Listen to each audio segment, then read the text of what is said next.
Shalom, shalom, peuple du Seigneur, que la grâce de Dieu soit sur vous. Amen.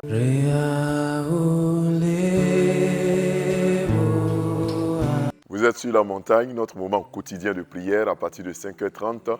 Et aujourd'hui, nous lisons l'épître de Pierre, la première, dans le chapitre 2, le verset 1. 1 Pierre, chapitre 2, le verset 1 qui dit ceci.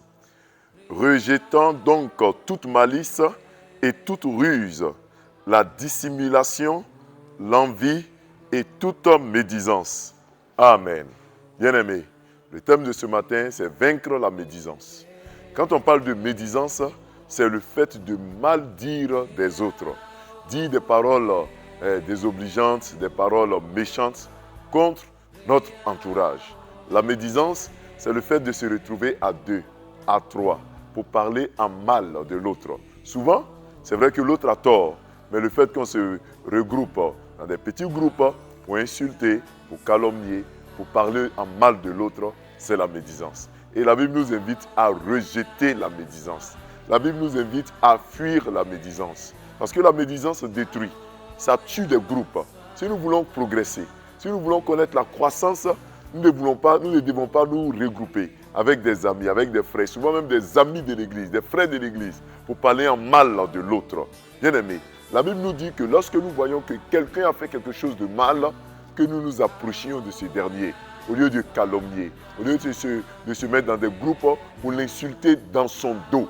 Oui, dans les entreprises aujourd'hui, on médit, on se regroupe entre collègues pour parler en mal du patron, pour parler en mal de l'autre collègue. Lorsqu'on voit que l'autre a un bel avenir devant lui, qui va connaître la croissance, l'ascendant, on voit que ce dernier va prendre notre place, on commence à médire, on commence à parler en mal, on commence à pratiquer la médisance. Dans nos salons, au café, partout où nous nous retrouvons, nous parlons en mal. Bien-aimés, la Bible nous dit de vaincre, de fuir la médisance. Si tu vis encore dans cela, c'est ce que souvent nous les Africains nous appelons critiquer. Mais en réalité, les critiques viennent souvent pour construire, mais la médisance vient pour détruire. As-tu retrouvé un de tes amis avec la cigarette, avec l'alcool?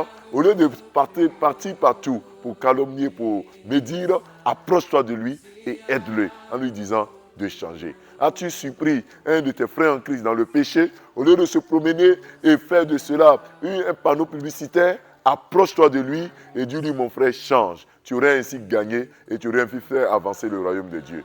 Bien-aimés frères et sœurs, fuyons la médisance, rejetons la médisance. Lorsque quelqu'un s'approche de nous pour parler en mal de quelqu'un d'autre, disons à la personne d'arrêter. Ne nous associons pas à ceux qui médisent. Rejetons-les. Oui, le problème c'est que souvent nous les acceptons dans nos maisons, dans nos familles, et ils viennent polluer notre atmosphère. Et quand c'est comme ça, Dieu ne nous bénit pas. Fuyons ceux qui médisent. Fuyons ceux qui insultent. Soyons des personnes vraies, des personnes honnêtes. Ne médisons pas contre nos autorités. Souvent, on médit contre le chef de l'État, contre les ministres. On médit souvent contre nos autorités étatiques, contre nos autorités spirituelles, contre nos patrons. Quittons dedans et vivons de façon vraie et sincère. Que Dieu nous bénisse au nom de Jésus. Amen. Prions. Seigneur notre Dieu, nous te disons merci pour tous tes bienfaits.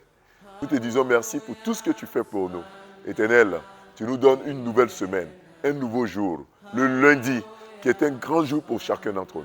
Nous prions que tu bénisses notre journée, que ta grâce et ta paix soient sur notre journée. Aujourd'hui, tu nous permets de voir en profondeur la médisance. Tu nous dis de fuir la médisance. Nous te demandons pardon, moi y compris, chacun de ces frères et sœurs qui nous suivent.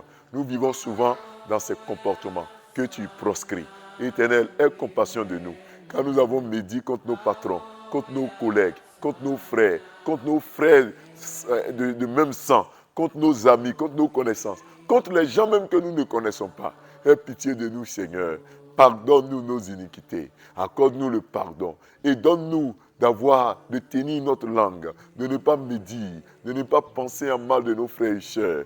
Donne-nous de dire, de faire des critiques constructives. Donne-nous de faire avancer ton royaume, Éternel des armées. Agis fidèlement dans nos cœurs et donne-nous de changer au nom de Jésus-Christ. Père, nous te confions cette semaine qui s'ouvre. Que tu bénisses notre lundi, notre mardi, notre mercredi, notre jeudi, notre vendredi, notre samedi et notre dimanche. Que la mort s'éloigne de nous. que les accidents de la route s'éloignent de nous. Envoie sur nous ton Esprit Saint. Envoie sur nous ta puissance au nom de Jésus-Christ. Que nous ayons la victoire sur les œuvres de l'ennemi, sur le péché, que nous puissions dominer au nom de Jésus. Merci Seigneur parce que tu nous gardes, tu bénis nos entreprises, nos projets, tu bénis nos objectifs de cette année, de ce jour, de ce mois, au nom de Jésus-Christ. Amen. Bien-aimés, nous avons été très heureux d'être avec vous. Que le Seigneur vous garde. Shalom et à demain mardi.